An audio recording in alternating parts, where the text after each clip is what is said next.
Aberrants. What a day. What a day. It was one of elation and horror, exoneration and defeat. My best and worst day, all wrapped up in the same rising and setting of the sun. One day.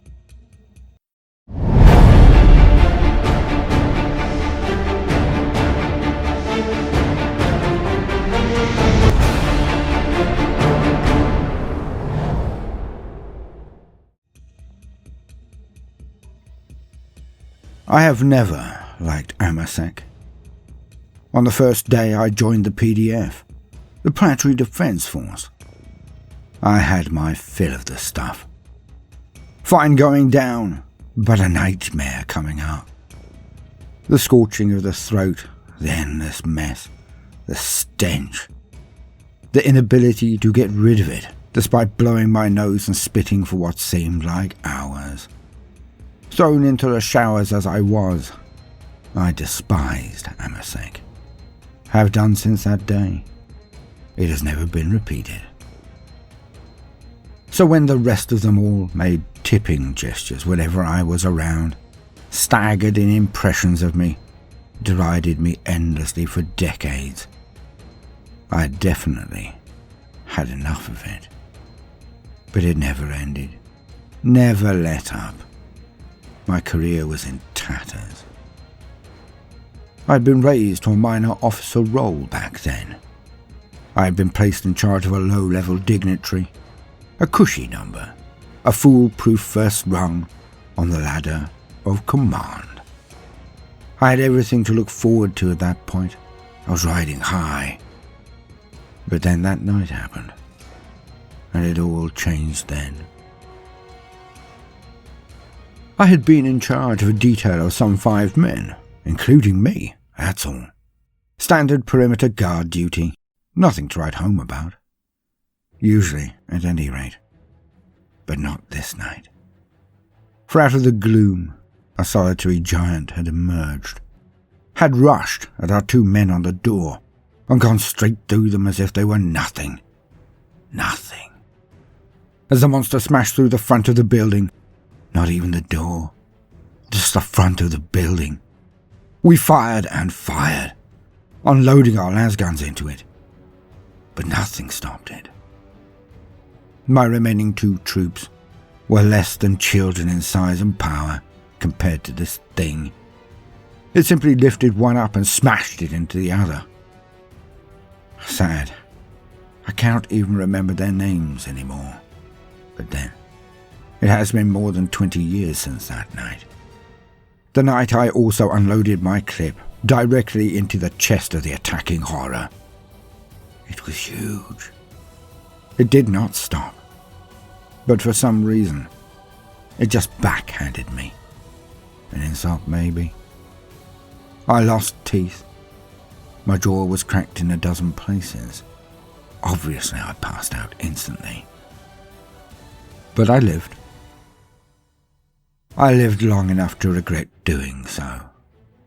For when I gave my report, told the officers of the beast, they just looked at me blankly.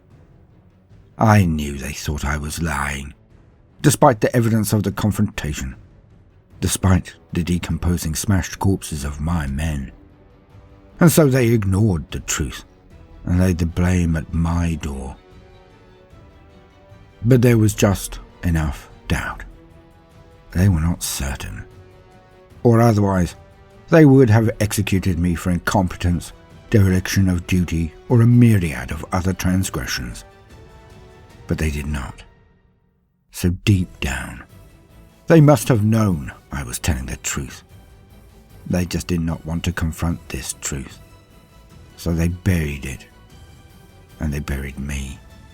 My career, my life. They busted me down to patrol, and I never got raised up again. But now, today, I am exonerated. Much to my regret, I guess. For havoc broke loose last week. 20 years later now, a rebellion swept the entire hive. We were run ragged, the PDF, trying to bolster the lines, trying to cull the recalcitrant hivers, trying to work out what started it all, why they were so enraged, for none of it made sense.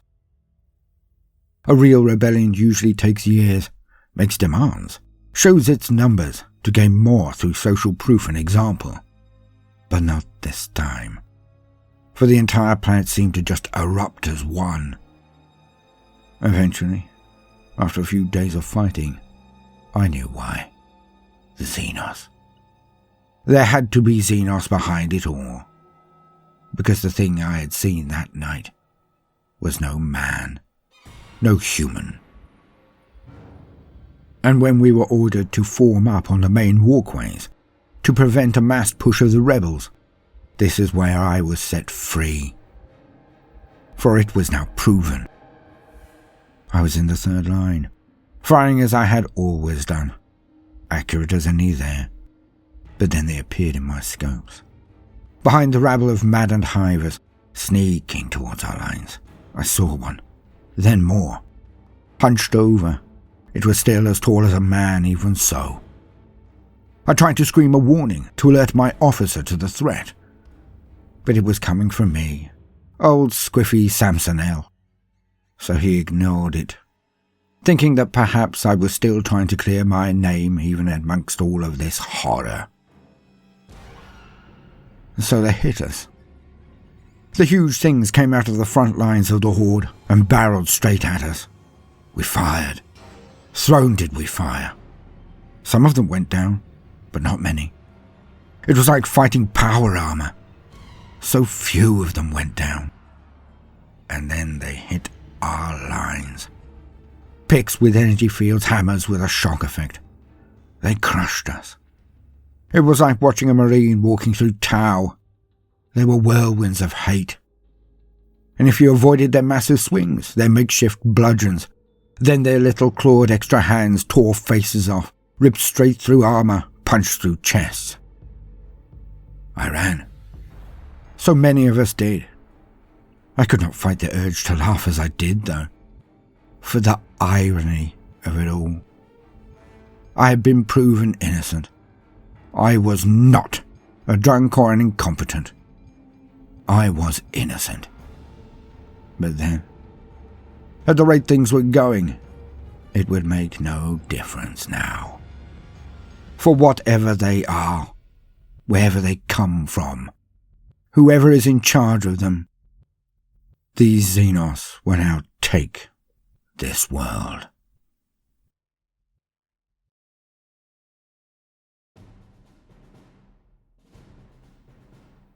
Welcome, gentle listener, I am Baldermort, your faithful servant, and I wish to introduce you to the factions, forces, and units of the Warhammer 40k universe, the grim darkness of the far future, where there is no time for peace, there is only time for war. And today, we shall be taking a brief look at the shock troops of the Genestealer Cults, their hammer. Of course, I can only be talking of the Aberrants. Terrifyingly powerful, rampaging into the lines of their oppressors. These beings are among the martial elite of the cult, and applied correctly, can crack even a formation of space marines. Now do please excuse the lack of excellent imagery, for they are so new out of the gate, despite being available for years now, that they do not have an abundance of artwork to visually describe them. And so, as usual, for the very basics, let us lean on existing wisdom. To quote, Aberrants. Misshapen, lumpen, and inhumanly strong. The Aberrants are the repugnant offshoots of the brood cycle. Though dim-witted, their instinctive need to defend their broodkin makes them valuable assets to the cult. In battle, they stomp and shuffle to the greatest concentrations of resistance. With heavy industrial tools raised, they moan slurred praises to the Genestealer Patriarch as they charge in, causing impressive carnage with only their brute force and single-minded determination. What manner of strange processes gives rise to an aberrant is unknown. Some quirk of ancestry ordains their fate as the normal hybrid genetic pattern is somehow perverted. Perhaps the initial implantation of the pure strain Genestealer's ovipositor in one of the aberrant's parents was interrupted or spoiled. Perhaps the interbreeding happened during a warp event or sorcerous ritual. Or perhaps the forbidden dabbling of curious bioalchemical engineers gave rise to monsters that killed their creators upon birth. Whatever the circumstances that led to their inception, these aberrants soon seek out the lowest of their gene sect's dungeon-like lairs, shambling through the darkness until they find a magus or patriarch that will give them new purpose. From that point on, they are used as pure muscle for the cult's purposes.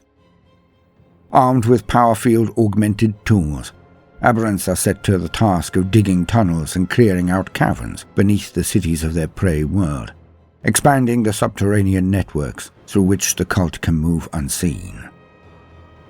Buried hab blocks and long-forgotten weapon caches are cracked open and plundered, or hollowed out and seeded with enough mining explosives to bring the structures built above them crumbling down. The majority of any cult's most horrific and inhuman-looking broodkin, like aberrants, are put to work in mines or tunnels far from the sight of the authorities, or confined to the lair of their gene sect's biophages, where they are relentlessly experimented on. A rare few, however, are cultivated and trained to become competent assassins. When the need arises, a Magus Prime or other cult leader will dispatch these creatures on missions of murder, conferring their target's scent or psychic spore to their bestial minions. The sluggish hybrids are sent out at night, swathed in sackcloth, Hessian or industrial webbing, to lumber through sewers and undercrofts in search of the foolish individuals who would work against the cult's agendas. Under lambent moonlight, they climb up to the surface world and into the hab quarters of their victim. Once the fresh scent of their mark is in their nostrils, all stealth is abandoned. With power hammer and power pick, the murderous beasts smash and gouge a path to their prey. The last few moments of their victims' lives spent in abject horror and confusion. Once the deed is done, the hybrids hack their way back into the underworld and vanish as swiftly as they appeared. Many long Terran years can slide past before such creatures are able to vent their pent-up fury once more. When the day of the cult's grand uprising finally arrives, these gruesome giants immerse themselves in wanton butchery at the first opportunity. The aberrants emerge from the darkness along with the rest of the cultists, brandishing their filth-encrusted claws and wielding heavy mining tools. They tear with equal ease through hastily assembled infantry garrisons, fortified defense emplacements, and armored vehicles that are brought to bear against them. Their masters deploy them as they would attack dogs, sending them to spread terror and confusion through grievous acts of destruction. Due to their incredible endurance, aberrants are able to wade through heavy enemy fire, sustaining horrendous injuries, yet losing none of their deadliness. In this way, they serve as a moving wall of flesh, behind which the other cultists advance upon their foe. Aberrant hypermorphs. Like hybrid metamorphs, some aberrants mutate as the hive fleet approaches, in response to the psychic command of the nearing hive mind. As these mutations take hold, the creature's spinal column extends into a muscular tail, tipped with a hooked barb sharp enough to slice through meat, bone, and even infantry armor. Known as aberrant hypermorphs, these creatures are even more ferocious than their kindred, lashing out mindlessly with their industrial weapons, or grabbing whatever makeshift weapon they can, even as they charge towards their foes. The occurrence of aberrant hypermorphs is more sporadic than that of hybrid metamorphs, with individual aberrants mutating rather than whole broods, yet their appearance is still seen as portentous by the cultists around them. End quote.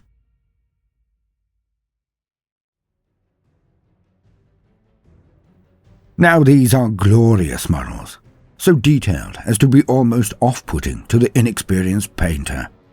But they are worth the time, effort, and artistic endeavour. For they're not only magnificent sculpts, but they truly do bring the mutated nature of the Genestealer Cult faction to gory and exciting life. Oh, and they can do some work. Or at least they could the last time I faced them at 8th edition. I had a set of them slam into my Crimson Fist line, and it was like throwing Marines into a wood chipper.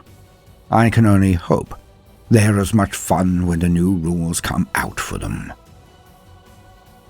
I have been Baldermort, your faithful servant. If you have enjoyed this brief introduction to Aberrants of the Genestealer Cults, then do please consider liking and subscribing. If you do, then press the notifications button, as I would not want you to miss out. If you see the worth in what we are doing, then please do consider joining our Patreon, or giving the video a share if that is beyond your present scope. It would be a great boon. Now, no matter what you do today, do try to make some time for fun. Toodaloo.